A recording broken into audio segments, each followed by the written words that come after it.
माळशिरस तालुक्यातून आणि अकलूज गावातून गेले 15 वर्ष झालं महादेव कवळे हे भाजपचे कार्यकर्ते म्हणून काम पाहत आहे.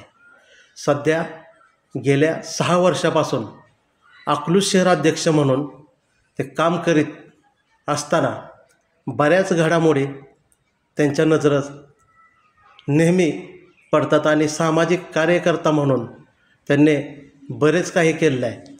तर आज वृत्तदर्पण चॅनल त्यांच्यापर्यंत आलेला आहे. तर महादेवराव, ही सध्याची निवडणूक तुम्हाला कशी वाटते? सध्याची निवडणूक जर बघितलं तर जनतेने हातात घेतलेली आहे. जनतेने हातात घेतलेली आहे आणि जनतेची जी इच्छा आहे की रामभाऊ सातपुतेच आमदार होणार. कशावरून म्हणताय? त्यांनी विकास तेवढा केलेला आहे. अकलूजमध्ये गरिबांची ऑपरेशन केलेली आहेत. हां.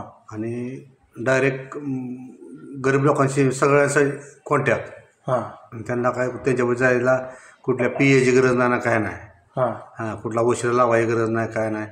आणि कामं भरपूर आतापर्यंत कामं जाणार एवढी मोठी कामं त्यांनी केलेली आहेत. हां. पण समोरचा सुद्धा उमेदवार उत्तमराव जानकर हे तगडे उमेदवार म्हणून ग्राह्य धरले जातात. नाहीतर समोरच दिसतंय की मोठी शक्ती त्यांच्या पाठीमागं असताना की खरोखरच की राम सातपुते हे निवडून येतील का असं तुम्हाला वाटतंय? आता दिसतं तसं नसतं.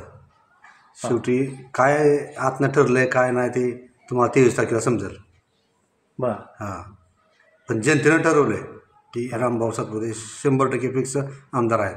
म्हणजे काय जनतेनं काय ठरवलं नेमकं? रामभाऊला निवडून द्यायचं. असला आमदार आतापर्यंत झालेला नाही. कशावरून म्हणताय तुम्ही? कशावरून? अकलूजमध्ये किती कामं केलेली आहेत. तालुक्यात कामं बघा तुम्ही.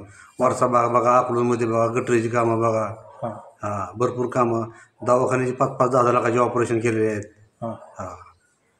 तर ऑपरेशन किंवा लोकांच्या बरोबर आडीनडी सगळं काय असतील ते. पण विकासाचं काय नाही? विकास रस्त्याची कामं केलेली आहेत. मोठी मोठी कामं केलेली आहेत. बरं. हां. म्हणजे त्यांच्या कामाच्या जोरावर जनतेचा कौल 100% त्यांच्याकडे दिसतो असं तुम्हाला वाटतं का? 100%. आम्ही गावात फिरतो, आम्हाला लय लोक भेटते ते की आम्ही काय हे करून भाऊला मतदान करणार.